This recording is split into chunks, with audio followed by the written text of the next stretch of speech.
함께 말씀 나눌까 합니다.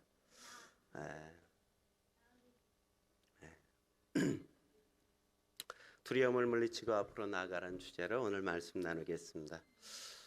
오늘날 사람들은 대부분 많이 두려움에 중독되어 있는 게 아닌가 하는 생각을 해보게 되어집니다. 세상에 일어나는 수많은 재난들 혹은 천재지변들 뿐만 아니라 사건과 사고가 끊임없이 우리의 뉴스를 가득히 채우고 있지 않습니까? 그러다 보니까 사람들의 내면 가운데는 왠지 모를 두려움, 공포심 이런 것들이 내재되어 있단 말이죠. 사실 좋은 소식보다 좋지 않은 소식이 날마다 뉴스를 가득히 채우고 있잖아요. 하루도 좋지 않은 소식이 없는 날이 없지 않습니까? 어쩌면 좋은 소식보다는 훨씬 더 안 좋은 소식들이 우리의 뉴스를 가득히 채우고 우리의 일상들의 삶 속에 가득하죠. 그런데 세상이 이렇게 사람들의 두려움의 포로가 되게 하는 이유가 무엇 때문일까요? 거기엔 중요한 이유가 하나 있다고 저는 생각합니다. 그건 또 다른 사업의 기회를 만들기 때문에 사람들에게 두려움과 공포심을 불어넣는 게 아닌가 하는 생각을 해봐요. 예를 들면 교통사고가 일어났어요. 교통사고가 난이다 보니까 거기에 대한 두려움 때문에 뭐가 만들어져요? 자동차 보험이 만들어지게 되어지죠. 그죠? 자동차 보험이 만들어져요. 재해사고라든지 질병이라든지 화재라든지 분실의 두려움을 극대화해서 각종 보험들이 즐비하게 만들어져서 사람들이 그것에 또 다른 사업의 기회의 장들을 함께 만들어가는 걸 우리가 볼 수 있지 않습니까? 어떤 질병에 대한 두려움과 공포가 생겨서 사람들은 어떻게 해요? 건강검진을 이제 정기적으로 받게 되어버리고 말았단 말이죠. 각종 보험만이 아니라 건강보조식품들이 끊임없이 나와서 그냥 하루에도 먹는 양들이 한 주먹씩을 그냥 자셔도 밥을 안 드셔도 그냥 배가 부르시지 않습니까? 그렇게 많은 양들을 자꾸만 먹어야 된단 말이죠. 뿐만 아니라 좋은 의상을 갖추지 않으면 남들에게 업신여긴을 당한다고 생각하기 때문에 사람들에게 좋은 대접을 받지 못한다는 생각 때문에 자꾸만 사람들 앞에서 의상을 신경 쓰고 우리의 머리나 이런 것들의 액세서리에 얼마나 많이 신경을 곤두세울 때가 많이 있습니까? 그래서 명품을 찾는 이유가 다 거기 있지 않아요? 나의 체면을 유지하기 위해서 명품 핸드백 정도는 하나는 들어야 되고 좋은 명품 옷들은 우리가 갖춰 입어야만 사람들에게 존중받을 수 있다는 생각들, 그런 두려움과 공포를 불어넣어서 그런 사업들이 또 번창하게 되어지는 게 아닌가 하는 생각을 우리가 할 수 있겠죠. 오늘 바울도 그런 두려움과 공포심에 지금 떨고 있는 것들을 우리가 만날 수 있지 않습니까? 물론 그 두려움은 우리가 경험하는 이런 두려움보다 훨씬 차원이 다른 거였죠. 바울이 지금 두려워하는 이유는 무엇 때문인가요? 그는 지금 생명의 위협을 당하고 있기 때문에 그는 두려워하고 있다고 성경이 말하지 않습니까?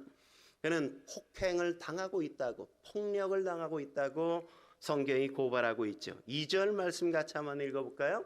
2절 말씀 한 목소리로 읽겠습니다. 시작. 대제사장 아나니아가 바울 곁에 서 있는 사람들에게 그 입을 치라 명하니. 어떻게 하라고요? 그 입을 쳐라 이거죠. 입을 치라는 건 따사구를 갈겨라 이거죠. 그죠? 그러니까 여기를 치는 건 얼마나 수치스러운 일이에요. 그죠? 사람의 얼굴을 가격을 당한다는 건 사람들에게 큰 수모란 말이죠. 수모. 뿐만 아니라 10절에도 보면 생명의 위협을 그가 경험하고 있는 걸 우리가 만나지 않습니까? 우리 10절 말씀 여러분 함께 여러분이 한 목소리로 읽겠습니다. 시작. 네.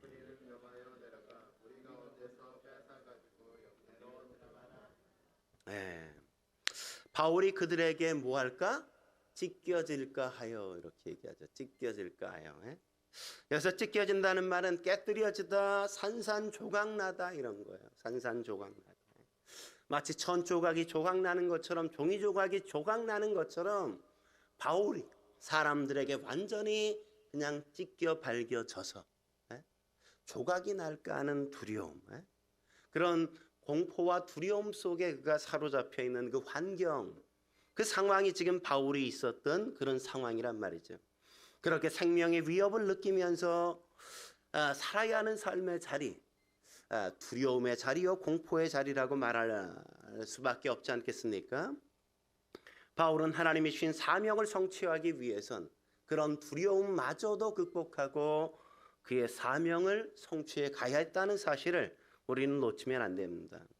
그렇다면 우리가 생명의 위협을 당해 두려움이 엄습할 때 어떻게 해야 될까요? 우리가 두려움을 물리치고 앞으로 나아가기 위해선 우리가 어떻게 해야 될까요? 첫째로 우리는 격려의 하나님을 바라봐야만 합니다. 격려하시는 하나님을 우리가 바라볼 수 있어야만 합니다. 오늘 본문이 그렇게 말하는 걸 우리가 확인할 수 있죠. 오늘 11절 말씀 같이 한번 읽어볼까요? 11절 말씀 같이 읽겠습니다. 시작. 그날 밤에 주께서 바울 곁에 서서 이르시되 담대하라, 내가 예루살렘에서 나의 일을 증언한 것 같이 로마에서도 증언하여야 하리라 하시니라. 바울이 두려워하고 있는 그날, 그가 죽음의 공포 속에 사로잡혀 있는 그날, 두려움이 엄습하는 그날, 두려움에 완전히 사로잡혔던 그날, 그 시간에 주님께서 어떻게 하고 계신다고 이야기하고 있죠? 주님께서는 바울 곁에 계셨다 이렇게 이야기하고 있죠. 그죠? 바울 곁에 서셔서 계셨다고 이야기하지 않습니까?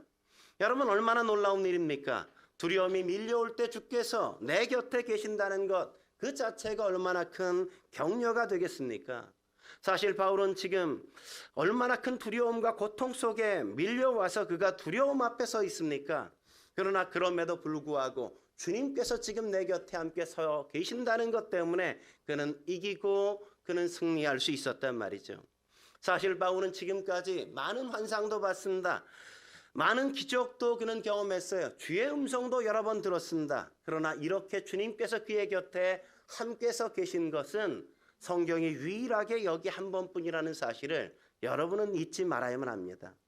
이렇게 주님께서 그의 곁에 찾아오셔서 함께 계시기 때문에 그는 두려움을 극복하고 이길 수 있었단 말이죠. 내게 주어진 사명을 붙들고 그가 달려갈 수 있었다고 성경은 그렇게 말해주고 있는 겁니다. 그래서 많은 믿음의 선배들은 두려움을, 고난을 하나님께 더 빨리 나아가도록 만드는 지름길이라고 그렇게 이야기했단 말이죠. 여러분, 엘리사가 도단에 있을 때 아람 군대가 쳐들어와 가지고 그냥 엘리사가 그냥 뭐든지 그냥 공격할 이렇게 뭐라 그럴까, 이게 뭐라 그래, 이게 작전을 짜면 어느새 그냥 다 알고 있잖아요. 그죠? 그래가지고 이게 안 되겠다 이래가지고 도단성에 엘리사가 있는 걸 알고 그냥 다 같이 가가지고 밤에 몰래 완전히 둘러싸서 포위하지 않았습니까? 아침에 일어나서 사환이 일어나서 밖에 나가서 잘 잤다 이래고 보니까 온 성이 그냥 아람 군대로 완전 포위돼서 난리가 난 거예요. 큰일 났다 해서 엘리사에게 가가지고 큰일 났다고, 이거 어떻게 해야 되냐고, 우리가 죽을 것 같다고 막 두려워 떠는 그 순간 엘리사가 어떻게 해요? 엘리사는 두려워하지 않았어요? 걱정하지 않았어요? 그가 뭐라고 이야기합니까? 열왕기하 6장 16절 17절에 이렇게 말하는 걸 우리가 볼 수 있죠. 대답하되 두려워하지 말라, 우리와 함께한 자가 그들과 함께한 자보다 더 많으니라. 그는 하나님께서 나와 함께하고 계신다는 사실을 알았어요. 천군과 천사들이 우리와 함께하고 있다는 사실을 그는 깨닫고 알고 있었습니다. 그 사환의 눈을 열어 보게 하시니까 불병거와 불말이 그냥 뒤에 이 아람 군대보다 훨씬 더 많이 그를 지키고 있고 그와 함께하고 있는 광경을 그는 봤단 말이죠. 왜 두려워하지 않을 수 있었어요? 왜 떨지 않습니까? 자기 앞에 닥친 위험 앞에서 그는 왜 당당할 수 있었나요? 하나님께서 나와 함께 하고 계신다는 사실을 그가 알고 있었기 때문이죠. 그렇다면 우리 안에 두려움이 자꾸만 더 커져만 가는 이유가 무엇 때문입니까? 그건 아무도 내 곁에 있지 않기 때문 아닙니까? 더 중요하게 하나님께서 나와 함께하고 계신다는 사실을 우리가 잃어버리고 있기 때문 아닙니까? 뿐만 아니라 우리 곁에 그 어떤 사람도 나와 함께하고 있는 사람이 있지 않다는 것 때문에 우리는 두려워하고 있는 것 아닐까요? 전도서 4장 12절 말씀에 뭐라고 이야기하고 있습니까? 한 사람이면 패하겠거니와, 그죠? 홀로 가는 인생길은 언제나 넘어지기 쉽단 말이죠. 혼자는 언제나 어떤 풍파나 비바람이 몰아치면 쉽게 무너질 수밖에 없단 말이죠. 우리 기현 형제가 지난주에도 이렇게 못 왔잖아요. 그죠? 기현 형제가 밤늦게 아이를 보잖아요. 늘. 우리 주원이를 그냥 이상하게 저기는 밤낮이 좀 바뀌어 있어요. 그래서 아이를 키우는데 늘 새벽까지 아이를 보고 새벽에서 아이를 재우다 보니까 늦게 자요. 그래서 아침에 주일날 잘 못 일어나요. 그래서 제가 한 9시 반에서 10시쯤 제가 전화를 해요. 기현아 일어났어. 씻고 교회 와야지 이렇게. 근데 지난주는 왜 못 왔냐? 배터리가 다 됐어요. 다 닳았어. 꺼졌어. 제가 전화를 해도 카톡을 했는데 보질 않아. 전화를 했더니 전화기가 꺼져 있어.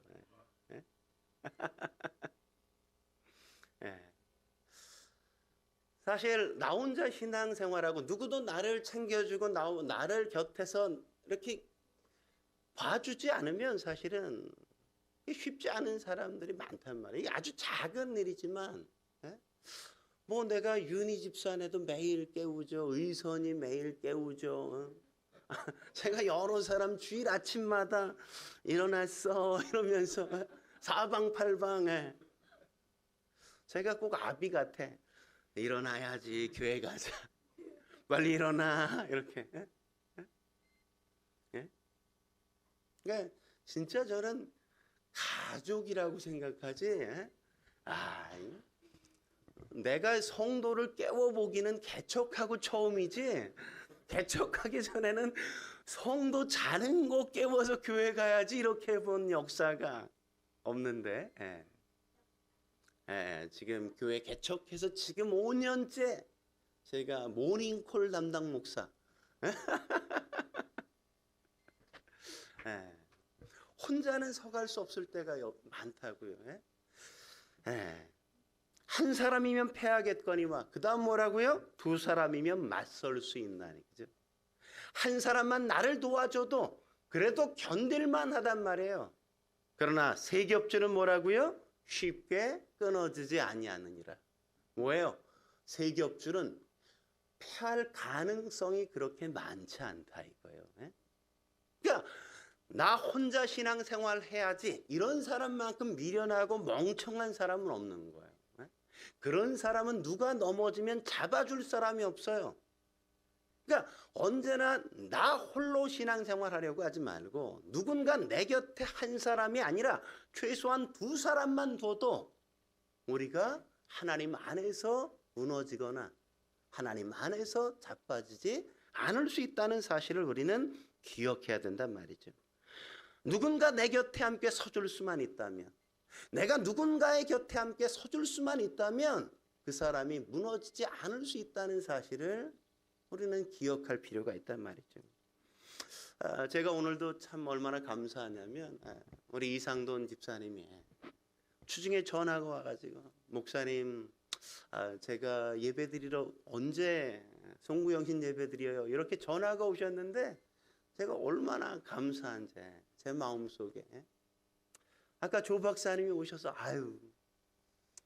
우리 이해복 집사님한테 오라면 뭐 순종해야죠 이러면서 붙잡아 주는 사람이 있고 붙잡았다고 그래도 순종해서 따라올 수 있는 그 행동이 있다는 게 얼마나 소중한 건지 모른다고. 잡아주고 끌어주고 그죠? 함께 하지 않으면 우리는 쉽게 넘어질 수 있단 말이죠. 그러나 오늘 본문이 중요한 건 뭡니까? 오늘 본문은 거기서 끝나지 않죠. 주님이 바울 곁에 함께 서기만 하신 게 아니라 그에게 격려까지 하고 계시는 걸 우리가 만나지 않습니까? 뭐라고 주님께서 격려하시죠? 담대하라 이렇게 말씀하시잖아요. 담대하라. 다시 말하면 두려워하지 말라 이거죠. 내가 너와 함께하고 있다고 주님께서 말씀하시는 거죠. 그렇죠? 여러분 마음이 낙심이 되십니까? 현실이 너무나도 두렵습니까? 어딘가로 도망가고 싶은 삶의 환경입니까? 그래서 잠 못 이루는 밤을 여러분이 지내고 계시지는 않습니까? 이게 여러분의 지금의 상태라면 이제 그 눈을 열어서 주님을 바라볼 수 있기를 주의 이름으로 축원합니다. 내 곁에서 계신 주님을 바라볼 수 있어야 돼요. 그리고 내게 말씀하시는 하나님 앞에 귀를 열고 그분의 음성을 우리가 들을 수 있어야만 합니다. 우리가 성경을 열어서 하나님의 말씀을 들을 때 우리가 그 어떤 두려움과 공포, 그것이 우리 앞에 있을지라도 그것을 넉넉히 이겨갈 수 있을 줄 믿으시기 바랍니다. 우리가 주님 앞에 설 때마다 주께서 우리에게 늘 들려주시는 말씀, 내가 너와 함께함이라. 두려워하지 말라, 염려하지 말라고 주께서 얼마나 자주 말씀하시던가요. 주님 앞에서 여러분들이 그분의 음성을 듣고 사시는 저와 여러분이 되시길 주의 이름으로 축원합니다. 한 걸음 더 나아가 우리가 두려움을 물리치고 앞으로 나아가기 위해 어떻게 해야 될까요? 두 번째, 우리는 섭리의 하나님을 바라볼 수 있어야만 합니다. 섭리하시는 하나님을 우리가 바라볼 수 있어야 돼요. 오늘 본문을 읽어보면 좀 이상하지 않습니까? 좀 의외의 일들을 우리가 발견하게 되었잖아요. 오늘 바울이 두려워할 때 하나님께서 바울을 찾아오셨어요. 바울을 격려까지 해주셨어요. 두려워하지 말라고까지 말씀해 주셨잖아요. 그에게 그렇게 격려해 주시고 그 다음에 어떤 일들이 벌어지죠? 여러분, 그렇게 하나님이 내 곁에 서시고 나에게 격려까지 해주셨다면 그러면 삶의 환경이 어떻게 달라질 거라고 우리가 기대하게 됩니까? 일이 좀 잘 풀려야 될 것 같잖아요. 네? 이제는 다 잘 될 거야, 이런 기대감이 있지 않습니까? 근데 그 다음에 어떤 일이 벌어졌다고 성경이 이야기하죠? 우리 오늘 본문 12절 13절 같이 한번 읽어볼까요? 12절 13절 같이 읽겠습니다. 시작. 날이 새매 유대인들이 당을 지어 맹세하되 바울을 죽이기 전에는 먹지도 아니하고 마시지도 아니하겠다 하고 이같이 동맹한 자가 40여 명이더라. 예? 그러니까 전혀 환경이 달라진 게 하나도 없단 말이죠. 그죠? 예? 생명의 위협을 당했는 것보다 지금도 그냥 환경이 달라진 게 없는 것 정도가 아니라 환경이 더 악화되고 있는 현실을 우리가 만나지 않습니까? 고난이 더 극심해졌어요. 어려움이 더 커졌단 말이죠. 40명의 살인 특공대가 조직되어서 우리가 바울을 죽이지 않으면 우리는 먹지도 않고 마시지도 않겠다, 이러면서 바울에 대한 살기가 등등에 있는 이 사람들이 등장했단 말이죠. 예? 얼마나 두려운 환경입니까? 여러분, 다니엘도 그랬지 않았습니까? 사자굴에 던져진단 말이죠. 그죠? 예? 하나님 앞에 신앙의 절개를 지켰으면, 내가 하나님의 이름을 부정하지 않겠다고 했으면 하나님이 그 정도 선에서 딱 나타나셔서 딱 구원해 주시면 얼마나 좋아요. 그죠? 근데 어디까지 가요? 사자굴에 던져지는 데까지 간다고요. 예? 여러분, 다니엘의 세 친구를 보세요. 그들이 하나님의 이름을 하나님 앞에만 절하고 우상에게 절하지 않겠다고 하고 우상에게 드린 재물을 먹지 않는다는 것 때문에 어떻게 했어요? 풀무불 안에 던져지잖아요. 그죠? 아니, 그 정도 절개를 지키면 뭐 던져지기 전에 불이 다 꺼진다든지 뭐 에? 이런 일들이 딱 벌어지면 그래야 우리가 거봐, 이런 어떤 뭐 재미가 있을 것 같은데 그런 사건이 일어나지 않아. 풀무불에 던져지고 사자굴에 던져지고 하나님 앞에 신앙의 절개를 지키는데 고난이 끝나지 않아요. 그죠? 계속된 고난이 이어지고 또 이어진단 말이죠. 예? 우리가 언제 두렵죠? 사람들로부터 공격을 당할 때 우리가 두렵잖아요. 직장 상사가 우리를 공격해 올 때, 잘라버린다고 우리를 그냥 윽박치를 때 이것도 일이냐고 한 거냐고 그렇게 야단칠 때 우리가 얼마나 두려워요. 그죠? 우리가 언제 불안하죠? 아내가 침묵할 때. 저는 아내가 집에 들어갔는데 쳐다보지도 않아. 그럼 얼마나 두려운지 몰라. 그죠? 무서워. 에? 아내가 여보 잠깐 나랑 얘기 좀 해. 이러면 아주 무서워 죽겠어요. 아주 무서워요.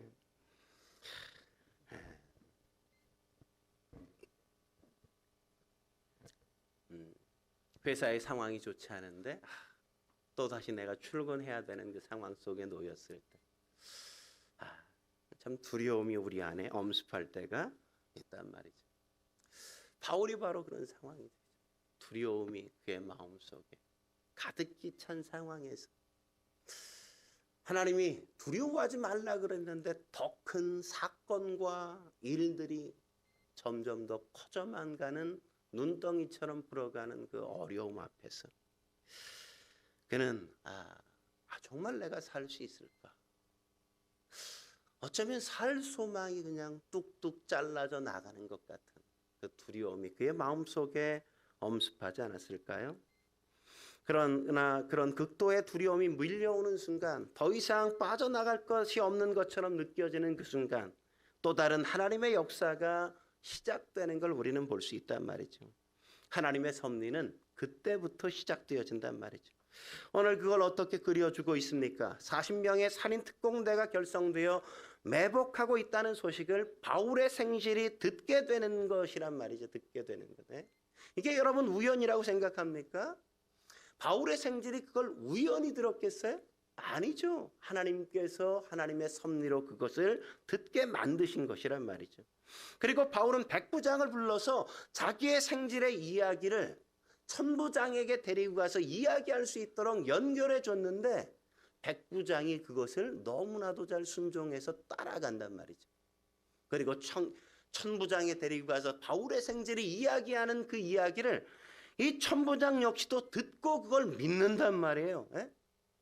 에이, 설마 그런 일이 있어? 이렇게 이야기했다면 그냥 바울이 어려움을 당했을 텐데 이 백부장은 천부장에게 인도해 가고 천부장은 그 이야기를 사실로 믿고 받아들이고 그 모든 과정 속에 하나님의 섭리의 역사가 있었다는 사실을 우리는 결코 놓치면 안 된단 말이죠. 그 모든 것들이 주님께서 하시는 역사였다고 성경이 이야기하는 겁니다. 여러분 생각해 보십시오. 바울의 생질이 그런 이야기를 어서 들었는데 에이 설마 이러고 그냥 바울에게 가서 얘기하지 않았다면 어떻게 됐을까요? 바울이 이야기를 듣고 네가 잘못 들었겠지 이렇게 생각해서 백부장을 통해 천부장에게 보내지 않았다. 만약 천부장이 그 바울의 생질의 이야기를 농담으로 여겼다면 어떻게 됐을까요? 그 수많은 고리고리마다 그 모든 역사를 하나님께서 이 바울을 지키기 위해서 보호하시기 위해서 하나하나 엮어가시는 하나님의 은혜의 고리가 그 속에 있었다는 사실을 우리는 결코 놓치면 안 된단 말이죠. 여러분 인생은 그냥 우리에게 가장 두려운 순간에서 끝나는 게 결코 아니란 말이죠. 인생이 살 소망이 끊어진 것 같은 순간에 모든 것들이 끝나는 게 아니라 거기부터 하나님의 섭리의 역사는 시작된다는 사실을 믿으시기 바랍니다. 여러분 생각해 보십시오. 오병이어의 기적이 그러하지 않았습니까? 먹을 것이 아무것도 없다고 사람들에게 보내서 겨우 가지고 온 게 아이 하나이가 와가지고 오병이어밖에 내민 게 없단 말이에요. 오병이어밖에 없는데 2만 명이나 되는 사람들이 있어. 근데 오병이어를 가지고 예수님은 기적을 일으켜서 2만 명을 먹이고도 남지 않습니까? 홍해바다 앞에 딱 갔는데 그냥 바다가 앞을 가로막고 있어요. 다 끝났다고 생각하는 절망 속에 이스라엘 백성들이 있을 때 모세를 통하여 지팡이를 내밀게 하시고 거기서부터 홍해바다를 가르시는 역사는 시작되는 것 아닙니까? 다니엘이 사자굴에 던져졌는데 왕이 다음날 찾아가서 다니엘이 죽은 줄 알고 엉엉 울면서 다니엘아 다니엘아 막 부르니까 뭐 대답할 거라고 상상도 안 했잖아요. 그죠? 근데 저 여기 있어요. 보니까 사자의 입을 틀어 막아서 배고픈 사자가 입을 열지를 못하고 다니엘을 잡아먹을 수 없는 풀무불이 타오르는데 다니엘의 세 친구가 타지 않는 역사가 거기에서 시작된다고. 우리가 다 끊어졌다고 생각하는 그곳, 예? 이제는 모든 게 다 끝났다고 하는 그 자리, 내가 무언가를 해서 이게 된 거야 라고 말할 수 있는 그런 여지가 단 1%도 있지 않은 그 자리까지 설 때까지 하나님은 아무것도 하시지 않으신다. 나는 아무것도 할 수 없습니다 라고 이야기하는 그 자리. 아브라함이 더 이상 자식을 낳을 수 없는 100세가 되어서 99세가 되어지고 100세가 되어져서 그의 아내 사라의 태가 끊어져서 더 이상 아이를 낳을 수 없는 상황이 되었을 때, 그때 하나님은 비로소 없는 것을 있는 것 같이 부르신다고요. 네? 역사는 거기서 시작되는 거라고. 하나님은 그렇게 일하시지 우리가 뭔가를 할 수 있는 그 상황과 환경 속에서 일하시지 않아요. 여러분 보십시오. 나사로 어떻게 됐어요? 나사로가 병들었다고 그냥 마리아와 마르다가 사람을 보내서 예수님을 찾아왔는데 아직 내가 갈 때가 되었지 않았다고 주님은 그냥 버티고 안 가셨죠. 네? 그리고 이제 가야 될 때다 하고 나서셨는데 마리아가 뛰어와가지고 할아버지가 죽었어요.